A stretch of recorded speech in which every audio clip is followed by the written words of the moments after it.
सभी प्यारे दोस्तों का स्वागत है सार्थक कोचिंग क्लासेस में। जैसा कि आप सभी साथियों को पता है, हमारी पॉलिटी की सभी एक दिवसीय एग्जाम्स के लिए कंप्लीट पॉलिटी की चैप्टर वाइज क्लास चल रही है, जिसमें हमने बहुत सारे चैप्टर कंप्लीट कर लिए हैं। ठीक है दोस्तों, तो आज हमारी नई क्लास है। सभी प्यारे दोस्तों से निवेदन है, जिसने पुरानी क्लासेस नहीं देखी उन क्लासेस को अवश्य देख लें। ठीक है दोस्तों, तो आज हमारी नई क्लास है और आज हम इसको स्टार्ट करते हैं। ठीक है दोस्तों, इस क्लास को शुरू से लेकर अंत तक जरूर देखना, आपके लिए अति महत्वपूर्ण है। ठीक है दोस्तों, बिना देर के हुए अपनी क्लास स्टार्ट करते हैं। लेकिन उससे पहले जो प्यारे दोस्त नए हैं वो चैनल को सब्सक्राइब कर लेंगे, वीडियो को लाइक कर देंगे, दोस्तों में शेयर कर देंगे। ठीक है दोस्तों, चलिए अपनी क्लास स्टार्ट करते हैं। देखिए दोस्तों, आज हमारा चैप्टर नंबर 2 है, क्योंकि हमने चैप्टर नंबर फर्स्ट पहले ही कंप्लीट कर दिया है। तो जिसने वो नहीं देखा है उसको अवश्य देख लें, उसकी लिंक मैंने आपको नीचे डिस्क्रिप्शन में दे दी है। ठीक है दोस्तों, देखिए दोस्तों, हम क्या पढ़ रहे हैं? हम पढ़ रहे हैं भारत के संवैधानिक इतिहास। क्या पढ़ रहे हैं दोस्तों? हम भारत का संवैधानिक इतिहास पढ़ रहे हैं, जो कि कहाँ से 1773 से और 1935 तक माना गया है। ठीक है दोस्तों, क्या पढ़ रहे हैं? हम भारत का संवैधानिक इतिहास पढ़ रहे हैं, जो कि 1773 से 1935 तक माना गया है, जिसका भाग 3 है। क्योंकि हम इसके भाग 2 और भाग फर्स्ट पहले ही कर चुके हैं, तो आज हमारा भाग 3 है। ठीक है दोस्तों, पॉलिटी की क्लास है और चौथे नंबर की क्लास है। ठीक है दोस्तों, ये सब आप याद रखिएगा। चलिए दोस्तों, अपनी क्लास स्टार्ट करते हैं। देखिए दोस्तों, हम जो पढ़ रहे हैं, हम पढ़ रहे हैं भारत का संवैधानिक इतिहास। क्या पढ़ रहे हैं दोस्तों? भारत का संवैधानिक इतिहास, इस जिसमें हम पढ़ रहे हैं ईस्ट इंडिया कंपनी के द्वारा। देखिए, मैंने आपको बताया था भारत का संवैधानिक इतिहास को 2 भागों में बांटा गया है। क्या इस भागों में बांटा गया? 2 भागों में बांटा गया, जिसमें एक में ईस्ट इंडिया कंपनी द्वारा भारत में शासन को चलाया जाता है और एक में ब्रिटिश क्राउन द्वारा भारत में शासन को चलाया जाता है। ठीक है दोस्तों, तो 2 भागों में भारत के संवैधानिक इतिहास को बांटा गया है। तो देखिए दोस्तों, हम कहाँ तक पढ़ चुके हैं? हम पढ़ चुके हैं रेगुलेटिंग एक्ट पढ़ चुके हैं, एक्ट ऑफ सेटलमेंट पढ़ चुके हैं, पीट्स इंडिया एक्ट पढ़ चुके हैं, 1786 का अधिनियम पढ़ चुके हैं, चार्टर अकाउंट पढ़ चुके हैं, चार्टर एक्ट 1813 पढ़ चुके हैं और चार्टर एक्ट 1833 पढ़ चुके हैं और चार्टर एक्ट 1853 पढ़ चुके हैं। यानी कि हमने ईस्ट इंडिया कंपनी के द्वारा जो शासन यानी कि भारत में चलाया गया था वो सब कंप्लीट कर लिए। ठीक है दोस्तों, अब हम पढ़ेंगे, क्या पढ़ेंगे? अब हम पढ़ेंगे ब्रिटिश क्राउन द्वारा जो भारत में शासन और अधिनियम लागू किए गए हैं उनके बारे में पढ़ेंगे। ठीक है दोस्तों, तो मुझे उम्मीद है आपको ये सब याद होंगे। ठीक है दोस्तों, आपने इनकी क्लास देखी होगी। अब हम क्या पढ़ रहे हैं? अब हम पढ़ रहे हैं भारत शासन अधिनियम 1858 के बारे में पढ़ेंगे। ठीक है दोस्तों, तो चलिए अपनी क्लास स्टार्ट करते हैं। ठीक है दोस्तों, देखिए दोस्तों, हम क्या पढ़ रहे हैं? हम पढ़ रहे हैं 1858 का भारत शासन अधिनियम। क्या पढ़ रहे हैं? भारत शासन अधिनियम 1858, जिसको क्या कहते हैं? जिसको act of good governance in India भी कहते हैं। क्या कहते हैं दोस्तों? जिसको act of good governance in India भी कहते हैं। ठीक है दोस्तों, तो आप इसका उपनाम याद रखेंगे। एग्जाम में पूछा जाता है किस अधिनियम का नाम act of good governance in India है। ठीक है दोस्तों, तो आप ये याद रखेंगे। इस समय क्राउन कौन था दोस्तों? ब्रिटेन में इस समय क्राउन थे विक्टोरिया। कौन थे? ब्रिटेन में क्राउन थी विक्टोरिया, जो कि 1901 तक रहेंगी। आप ये याद रखिएगा। ठीक है दोस्तों, प्रधानमंत्री कौन थे? प्रधानमंत्री थे पामस्टोन। कौन थे? पामस्टोन। ठीक है दोस्तों, नेक्स्ट ये आपसे एग्जाम में पूछ सकता है कि भारत शासन अधिनियम 1858 के समय ब्रिटेन में प्रधानमंत्री कौन थे, तो आप ये याद रखेंगे। ठीक है दोस्तों, किसके द्वारा ये भारत शासन अधिनियम 1858 लाया गया? तो लॉर्ड स्टैनली के द्वारा लाया गया। किसके द्वारा लाया गया? तो लॉर्ड स्टैनली के द्वारा ये अधिनियम लाया गया। ठीक है दोस्तों, तो आप ये याद रखेंगे। और भारत का गवर्नर जनरल लॉर्ड कैनिंग था। कौन था इस समय भारत का गवर्नर जनरल? भारत का गवर्नर जनरल इस समय था लॉर्ड कैनिंग। कौन था? लॉर्ड कैनिंग इस समय भारत का गवर्नर जनरल था, जो कि 1856 से 1862 तक रहा है। ठीक है दोस्तों, नेक्स्ट इसमें घोषणाएं क्या क्या हुई दोस्तों? इसमें घोषणा 1 नवंबर 1858 को शाही दरबार लगा। क्या लगा दोस्तों? 1 नवंबर 1858 को शाही दरबार लगा इलाहाबाद में। कहाँ लगा दोस्तों? इलाहाबाद में। ये देखिए 3 दिल्ली दरबार लगे। मैं आपको बता दूं 3 दिल्ली दरबार लगे, लेकिन ये दिल्ली दरबार नहीं है। ये कौन सा दरबार है? ये शाही दरबार है। कौन सा दरबार है? ये शाही दरबार है, जो कि इलाहाबाद में लगा। कहाँ लगा? इलाहाबाद में लगा। तो आप शाही दरबार को दिल्ली दरबार ना समझ लें, इसलिए मैं आपको बता रहा हूँ 1 नवंबर 1858 को शाही दरबार लगा इलाहाबाद में। इसमें क्या घोषणा हुई? इसमें घोषणा हुई कि इसे भारतीय शिक्षित वर्ग के द्वारा भारत का मैग्ना कार्टा कहा गया। क्या कहा दोस्तों? इसे भारतीय शिक्षित वर्ग के द्वारा भारत का मैग्ना कार्टा कहा गया। तो ये आप याद रखेंगे कि किस अधिनियम को भारत का मैग्ना कार्टा कहा जाता है, तो आप याद रखेंगे भारत शासन अधिनियम 1858 को भारतीय शिक्षित ने क्या कहा, भारतीय मैग्ना कार्टा कहा था। ठीक है दोस्तों, तो आप ये याद रखेंगे। इसके कारण क्या थे दोस्तों इस अधिनियम के लाने के लिए? इस अधिनियम के लाने के कारण से प्रमुख कारण था 1857 का विद्रोह। क्या था दोस्तों? 1857 का विद्रोह, जिसके कारण भारत शासन अधिनियम 1858 लाया। और क्या था दूसरा? और था कंपनी की नीतियां। क्या था दोस्तों? और थी कंपनी की, क्योंकि गलत नीतियां थी इसलिए उसको गलत नीतियां कैसे थी? जो कंपनी के लोग थे वो अपने ही लिए, मतलब कि ब्रिटेन जो क्राउन था उनको तो कम पैसा पहुंच रहा था, अपना ही अलग से बिजनेस कर रहे थे और अपनी कंपनी को धोखा दे रहे थे। इसलिए क्या लाया गया था? भारत शासन अधिनियम 1858 लाया गया था, जिसमें क्या कहा था? जिसमें ब्रिटेन क्राउन ने कहा था कि अब ईस्ट इंडिया कंपनी भारत में शासन नहीं करेगी। अब भारत में शासन कौन करेगा? अब भारत में शासन क्राउन करेगा। सीधे क्या करेगा? क्राउन करेगा। भारत में पहले कौन करती थी?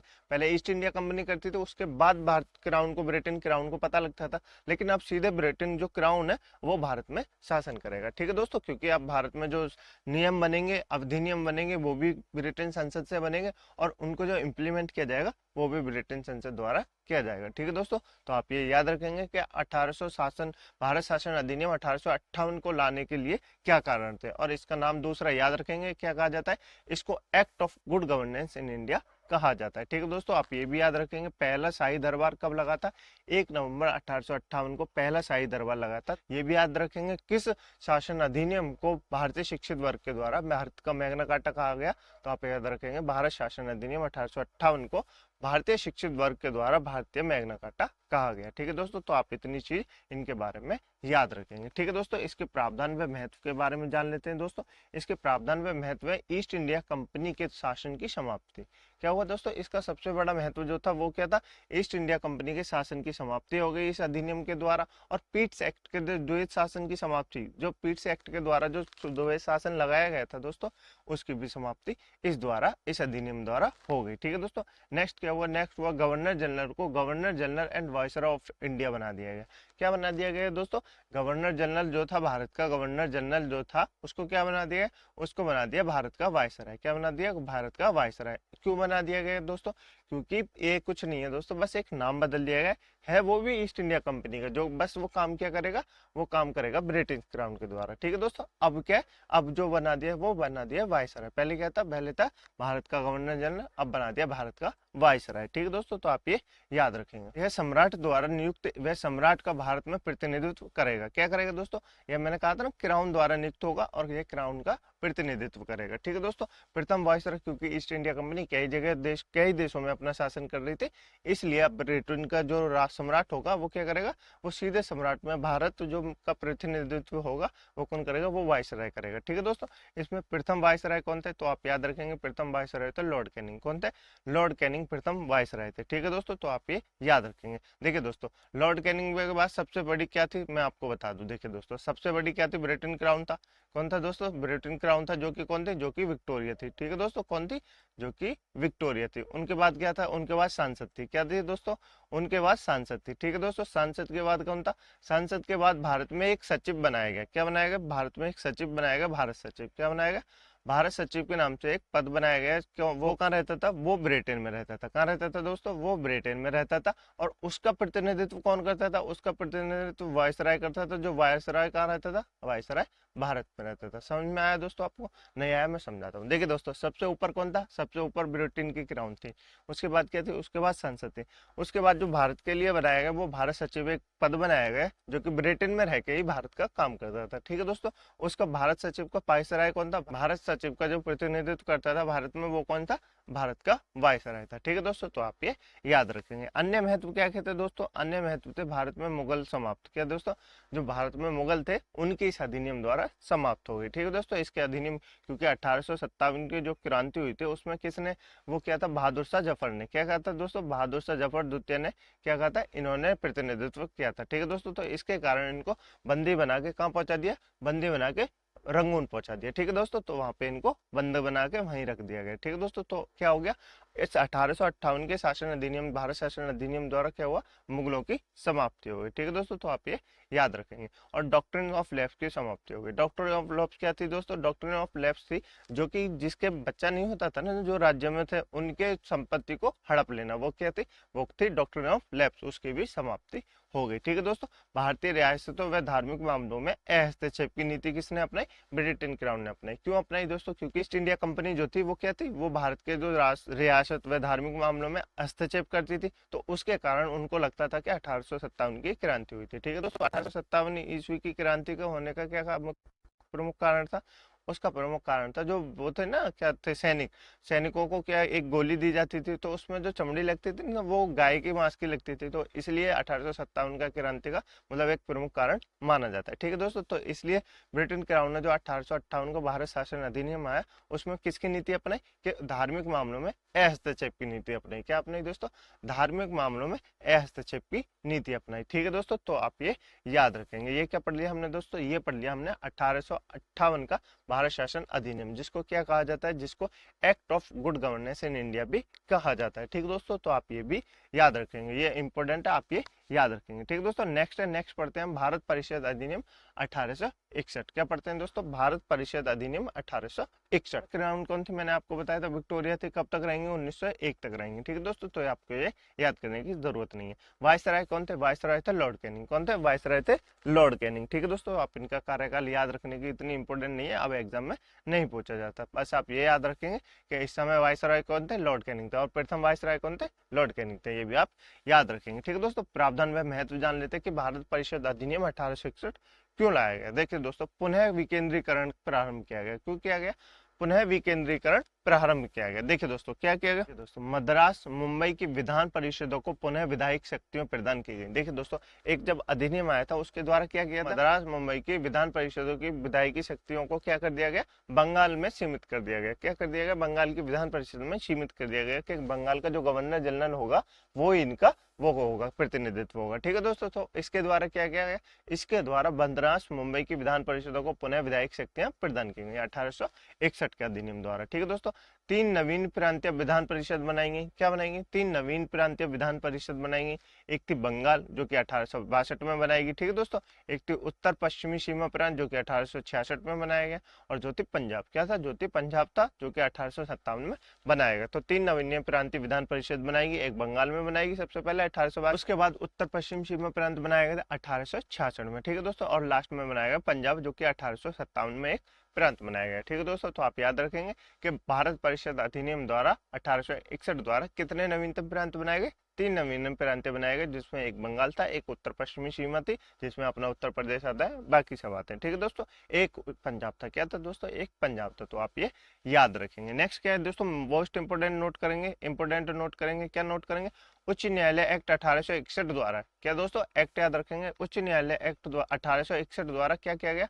मद्रास मुंबई कोलकाता। क्या किया गया? मद्रास मुंबई कोलकाता को क्या किया गया? 1862 में विक्टोरिया द्वारा स्थापित किया गया। क्या किया गया? 1861 में विक्टोरिया द्वारा स्थापित किया गया। ठीक है दोस्तों, तो आप याद रखेंगे उच्च न्यायालय एक्ट 1861 द्वारा क्या किया गया? मद्रास मुंबई कोलकाता क्या किया गया? कोलकाता उच्च न्यायालय की स्थापना की गई। ठीक है दोस्तों, कब की गई? 1862 में की गई। तो आप ये याद रखेंगे कि मद्रास मुंबई कोलकाता की किस अधिनियम द्वारा स्थापना की गई? तो आप याद रखेंगे उच्च न्यायालय एक्ट 1861 द्वारा मद्रास मुंबई कोलकाता उच्च न्यायालय की स्थापना की गई। ठीक है दोस्तों, किसके द्वारा की गई? विक्टोरिया के द्वारा की गई। आप ये भी याद रखेंगे। ठीक है दोस्तों, चलिए आगे चलते हैं। नेक्स्ट देखो, वायसराय की कार्यकारी परिषद केंद्रीय विधान परिषद बनाएगी। ठीक है दोस्तों, उसके बाद पहली बार गैर सरकारी सदस्यों के रूप में 3 भारतीयों को चुना गया। क्या चुना गया दोस्तों? पहली बार गैर सरकारी सदस्यों के रूप में 3 भारतीयों को चुना गया। और 3 भारतीय किसने चुने? कैनिंग के द्वारा चुने गए। किसके द्वारा चुने गए? 3 भारतीय जो कि कैनिंग के द्वारा चुने गए। वो कब चुने गए? 1862 में 2 साल हेतु। कितने साल हेतु? 2 साल हेतु चुने गए। कौन कौन चुने गए वो मैं आपको बता देता हूँ। देखिए दोस्तों, पटियाला के महाराज नरेंद्र सिंह थे, और बनारस के राजा देवनारायण थे। ठीक है दोस्तों, और कौन थे? सर दिनकर राव। कौन थे? सर दिनकर राव। तो कितने लोग चुने गए? 3 लोग चुने गए। पहली बार कार्यकारी जो विधान परिषद थी उसमें कौन चुने गए? पहली बार 3 गैर सरकारी सदस्यों के रूप में 3 भारतीय चुने गए। और किसने चुने? कैनिंग ने चुने। कौन कौन थे? एक तो पटियाला के महाराज नरेंद्र सिंह थे, एक बनारस के राजा देवनारायण सिंह थे, और कौन थे? सरदिनकर राव थे। ठीक है दोस्तों, तो आप इनके नाम याद रखेंगे तीनों के। ठीक है दोस्तों, नेक्स्ट क्या है? नेक्स्ट है कानून निर्माण प्रक्रिया में भारतीयों को शामिल करने की शुरुआत की गई। इससे पहले क्या होता था दोस्तों? इससे पहले दोस्तों भारतीयों को कानून निर्माण प्रक्रिया में शामिल नहीं किया जाता था। ठीक है दोस्तों, इस अधिनियम के बाद कानून निर्माण प्रक्रिया में भारतीयों को शामिल करने की शुरुआत की गई। ठीक है दोस्तों, तो आप याद रखेंगे इस अधिनियम द्वारा केंद्रीय विधान परिषद में पहली बार 3 भारतीयों को शामिल किया गया। तो आप याद रखेंगे भारत परिषद अधिनियम 1861 के द्वारा। ठीक है दोस्तों, तो आप ये याद रखेंगे। कौन कौन थे? पटियाला के महाराज नरेंद्र सिंह थे, बनारस के राजा देवनारायण थे, और सरदिनकर राव थे। ठीक है दोस्तों, तो आप याद रखेंगे कौन कौन थे? 3 व्यक्ति थे। ठीक है दोस्तों, नेक्स्ट पढ़ते हैं। नेक्स्ट है शाही उपाधि अधिनियम। क्या है दोस्तों? नेक्स्ट है शाही उपाधि अधिनियम के बारे में। देखिए दोस्तों, 1876, इसको रॉयल एक्ट टाइटल एक्ट 1876 कहते हैं। क्यों कहते हैं दोस्तों? क्योंकि ये जो शाही अधिनियम है, इसमें क्या हुआ था मैं अभी आपको बताता हूँ। इसमें 3 दिल्ली दरबार लगे थे। क्या लगे थे? 3 दिल्ली दरबार लगे थे इस अधिनियम के द्वारा। ठीक है दोस्तों, तो आप याद रखेंगे कि इसको शाही उपाधि अधिनियम क्यों कहा था। इसमें 3 दिल्ली दरबार लगे थे, जो कि किसके लिए लगे थे? महारानी की विक्टोरिया के लिए लगे थे। ठीक है दोस्तों, तो शाही उपाधि अधिनियम 1876। ठीक है दोस्तों, आप इसका नाम याद रखेंगे। नेक्स्ट देखिए क्या है? कार्यकारी परिषद में 6 सदस्यों की नियुक्ति की गई। ठीक है दोस्तों, कार्यकारी परिषद में 6 सदस्यों की नियुक्ति की गई। एक पीडब्ल्यूडी वर्क बनाया गया। पीडब्ल्यूडी आपको पता है, पब्लिक वर्क फंड डिपार्टमेंट जो होता है। ठीक है दोस्तों, वो बनाया गया, और इसे 1861 में प्रावधान था। क्या दोस्तों? इसमें जो ये बनाया गया पीडब्ल्यूडी, इसका प्रावधान किसमें था? 1861 के शासन अधिनियम में था। ठीक है दोस्तों, 28 अप्रैल 1876 को विक्टोरिया को क्या कहा गया? 28 अप्रैल 1876 को विक्टोरिया की भारत की साम्राज्ञी घोषित किया गया। क्या कहा गया दोस्तों? कि 1876 में 28 अप्रैल को विक्टोरिया को भारत की साम्राज्ञी घोषित किया गया। ठीक है दोस्तों, किसके द्वारा? पीएम कौन थे उस समय ब्रिटेन के? उस समय पीएम थे डिजराइल। कौन थे दोस्तों? डिजराइल उस समय ब्रिटेन के पीएम थे। ठीक है दोस्तों, तो आप ये याद नहीं रखेंगे। आपसे पूछेगा किस अधिनियम द्वारा ब्रिटेन की क्राउन विक्टोरिया को भारत की साम्राज्ञी घोषित किया गया, तो आप बताएंगे शाही उपाधि अधिनियम 1876, यानी कि रॉयल टाइटल एक्ट 1876 के द्वारा विक्टोरिया को भारत की साम्राज्ञी घोषित किया गया। ठीक है दोस्तों, घोषणा कब हुई? घोषणा हुई 1876 के दिल्ली दरबार में। क्या हुआ था दोस्तों? 1876 के 77 के दिल्ली दरबार में, जो कि 1 जनवरी को लगा था। ठीक है दोस्तों, दिल्ली दरबार का इतिहास हम जान लेते हैं। पहला दिल्ली दरबार कब लगा था? 1877 को लगा। कब लगा था दोस्तों? पहला दिल्ली दरबार लगा था 1877 को। तो आप याद रखेंगे, मैंने आपको बताया था 3 दिल्ली दरबार लगे। कितने लगे? टोटल 3 दिल्ली दरबार लगे। ठीक है दोस्तों, पहला कब लगा? पहला सा 1877 को लगा। दूसरा कब लगा? दूसरा 1903 को लगा, करजन के समय। ठीक है दोस्तों, तीसरा कब लगा? तीसरा लगा 1911, जॉर्ज पंचम व मैरी जब भारत आए थे उनके लिए लगा था। ठीक है दोस्तों, 1903 को जब करजन के समय क्या लगा था? क्या लगा था? दिल्ली दरबार लगा था। तो उस समय क्या हुआ था? उस समय बंगाल में क्या पड़ गया? उस समय बंगाल में अकाल पड़ गया। क्या पड़ गया दोस्तों? उस समय बंगाल में अकाल पड़ गया। इसके लिए क्या कहा गया कि जो इस बंगाल में अकाल पड़ रहा है, भूख के कारण कितने लोग मर गए? लगभग 55 लाख लोग मर गए। कितने लोग मर गए? लगभग 55 लाख लोग भूख के कारण इस अकाल में मर गए। तो इसको क्या कहा गया? इसको कहा गया कि हम लोग, बंगाल के लोग जो हैं, अकाल के कारण मर रहे हैं, और आप क्या सजा रहे हैं? अब दिल्ली दरबार लगा रहे हैं। ठीक है दोस्तों, तो आप याद रखेंगे किस दिल्ली दरबार के समय बंगाल में अकाल पड़ा था। तो आप याद रखेंगे 1903 के जो करजन के समय जो उसमें क्या पड़ा था? उस समय बंगाल में अकाल पड़ा था, और कितने लोग मरे थे? लगभग 55 लाख लोग मरे थे। ठीक है दोस्तों, तो आप ये याद रखेंगे। 1911 द्वारा जॉर्ज पंचम व मैरी भारत आए थे। कब आए थे? जब 1911 में दिल्ली दरबार लगा था, उस समय क्या आए थे? जॉर्ज पंचम व मैरी भारत आए थे। ठीक है दोस्तों, विक्टोरिया को केसर हिंद की उपाधि दी गई। क्या दी गई दोस्तों? विक्टोरिया जो थे ब्रिटेन के क्राउन थे, उनको क्या किया गया? विक्टोरिया को केसर हिंद की उपाधि दी गई। ठीक है दोस्तों, वायसराय कौन थे? वायसराय लॉर्ड लिटन थे। कौन थे दोस्तों? वायसराय लॉर्ड लिटन थे। तो आप ये याद रखेंगे। पहला दिल्ली दरबार किसके समय लगा? लॉर्ड लिटन के समय लगा। दूसरा दिल्ली दरबार किसके समय लगा? करजन के समय लगा।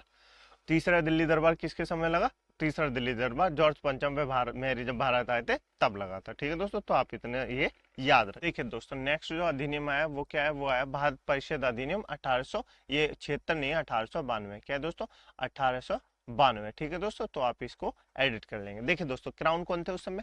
क्राउन थी विक्टोरिया, मैंने आपको बताया था 1901 तक रहेंगी। ठीक है दोस्तों, वायसराय कौन थे? वायसराय तो लॉर्ड लेस्टन। कौन थे? लॉर्ड लेस्टन। ठीक है दोस्तों, तो आप इनका नाम, ठीक है दोस्तों, तो आप याद रखेंगे। इंडियन जो नेशनल कांग्रेस है उसकी स्थापना किसने की थी? उसकी स्थापना ए ह्यूम ने की थी। तो आप याद रखेंगे, इंडियन नेशनल कांग्रेस की स्थापना एक अंग्रेज ने की थी। किसने की थी? जो कांग्रेस है उसकी स्थापना एक अंग्रेज ने की थी। किसने की थी? ए ह्यूम ने की थी। ठीक है दोस्तों, तो आप ये याद रखेंगे। क्राउन कौन थे? देखिए दोस्तों, प्रावधान और महत्व जान लेते हैं। गवर्नर की कार्यकारी परिषद क्या थे दोस्तों? गवर्नर की कार्यकारी परिषद। नंबर 2, केंद्रीय विधान परिषद प्रांतीय विधान परिषद में गैर सरकारी सदस्यों की संख्या में वृद्धि की गई। ये ठीक है दोस्तों, तो आप ये याद रखेंगे, इतना इंपॉर्टेंट नहीं है। केंद्रीय में कम से कम 10, गैर सरकारी व अधिक से अधिक 16 थे। ठीक है दोस्तों, तो आप ये भी याद नहीं रखेंगे, इतना इंपॉर्टेंट नहीं है। जो इंपॉर्टेंट होगा वो मैं आपको बता दूंगा। ठीक है दोस्तों, भारतीय परिषद में गैर सरकारी सदस्यों हेतु एक प्रकार की निर्वाचन प्रणाली प्रारंभ की गई। बजट का लोकहित मामले में प्रयोग किया गया। 6 दिन की पूर्व सूचना प्रश्न पूछने का अधिकार था। मतदान में पूरक प्रश्न पूछने नहीं थे। ठीक है दोस्तों, तो ये इंपॉर्टेंट, इतना इंपॉर्टेंट एक्ट नहीं है, बस आप याद रखेंगे कि किस एक्ट द्वारा इंडियन नेशनल कांग्रेस की स्थापना की गई। तो आप याद रखेंगे 1892 का जो भारत शासन अधिनियम है उसके द्वारा इंडियन नेशनल कांग्रेस की स्थापना की गई। किसने की थी? ओयो हुम ने की थी। ठीक है दोस्तों, बस आप इतना याद रखेंगे। देखिए दोस्तों, नेक्स्ट जो है, नेक्स्ट है भारत परिषद अधिनियम 1909 के बारे में। ठीक दोस्तों, किसके बारे में पढ़ेंगे? भारत परिषद अधिनियम 1909 के बारे में पढ़ेंगे, जिसको क्या कहा जाता है? जिसको मॉडल मिंटो सुधार अधिनियम 1909 भी कहा जाता है। तो आप याद रखेंगे, किस अधिनियम को मॉडल मिंटो सुधार अधिनियम कहा जाता है? 1909 को कहा जाता है। ठीक है दोस्तों, जब ये अधिनियम आया तो उस समय भारत के वायसराय कौन थे? उस समय भारत के वायसराय थे मिंटो। कौन थे? मिंटो, जिनके नाम पे ये क्या रखा गया? मॉडल मिंटो सुधार अधिनियम 1909 रखा गया। ठीक है दोस्तों, तो आप ये याद रखेंगे, किसके नाम पे रखा गया?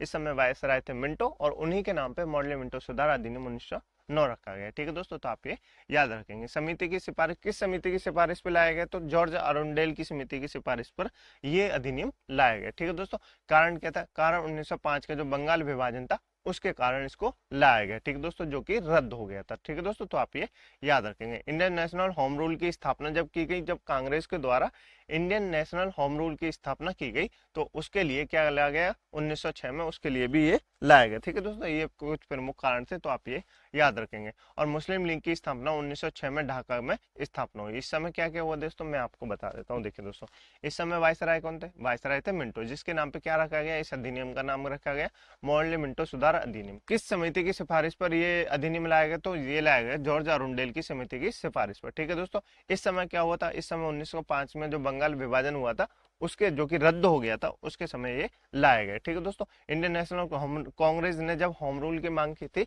तो क्या हुआ? 1906 में उसके भी द्वारा ये लाया गया। ठीक है दोस्तों, मुस्लिम लीग की स्थापना 1906 में हुई थी। मुस्लिम लीग की स्थापना 1906 में ढाका में हुई थी। कहाँ हुई थी? आप एग्जाम में क्वेश्चन पूछेगा, मुस्लिम लीग की स्थापना कब हुई? 1906 में हुई। कहाँ पर हुई? ढाका में हुई। ठीक है दोस्तों, तो आप ये याद रखेंगे। प्रावधान में महत्व क्या थे वो जान लेते हैं। देखिए दोस्तों, वायसरॉय की कार्यकारी परिषद में पहली बार भारतीयों को प्रवेश दिया गया। ठीक है दोस्तों, कौन थे वो? सत्येंद्र सिंह प्रसाद सिंह थे। कौन से? सत्येंद्र प्रसाद सिंह थे, जो कि विधि सदस्य बनाए गए। ठीक है दोस्तों, तो आप ये याद रखेंगे। केंद्रीय विधान परिषद थी जिसकी संख्या कितनी थी? 16 से 60 थी। कितनी थी? 16 से 60 थी। तो ठीक है दोस्तों, तो आप इसके बारे में याद रखेंगे। नेक्स्ट क्या है? नेक्स्ट दोस्तों, भारतीय सचिव की परिषद क्या थी? भारतीय सचिव की परिषद बनाई गई। पहली बार 2 भारतीयों को शामिल किया गया। इससे पहले क्या था? इससे पहले भारतीयों को शामिल नहीं किया जाता। पहले भारतीय कौन थे? के.जी. गुप्ता थे। दूसरे कौन थे? सैयद हुसैन बिलग्रामी थे। कौन थे दोस्तों? सैयद हुसैन बिलग्रामी थे। ठीक है दोस्तों, पहली बार बजट आया जिसमें पूरक प्रश्न पूछने का अधिकार दिया गया भारतीयों को, बहस करने का अधिकार दिया गया। ठीक है दोस्तों, मत डालने का अधिकार दिया गया और प्रस्ताव पेश करने का अधिकार दिया गया। ठीक है दोस्तों, तो आप ये याद रखेंगे। पहली बार भारत में चुनाव का प्रावधान किया गया। पहली बार चुनाव का प्रावधान। ठीक है दोस्तों, तो आप ये याद रखेंगे। किस अधिनियम द्वारा पहली बार चुनाव का प्रावधान किया गया? 1909 के मॉडल मिंटो सुधार अधिनियम द्वारा। ठीक है दोस्तों, तो आप ये याद रखेंगे। मिंटो द्वारा सांप्रदायिक प्रतिनिधित्व या निर्वाचन मंडल को मुस्लिम वर्ग हेतु क्या किया गया? बांटा गया। ठीक है दोस्तों, इसमें क्या किया गया? इसमें था फूट डालो और राज करो की नीति को ब्रिटेन के द्वारा अपनाया गया था। ठीक है दोस्तों, तो आप ये याद रखेंगे। हमने कहाँ तक पढ़ लिया? हमने पढ़ लिया 1909 तक के क्या पढ़ लिया? शासन अधिनियम। ठीक है दोस्तों, हमने 1909 तक के शासन अधिनियम पढ़ लिया, मॉडल मिंटो सुधार अधिनियम। इससे आगे हम कल पढ़ेंगे। ठीक है दोस्तों, मुझे उम्मीद है आपको क्लास बहुत अच्छी लगी होगी।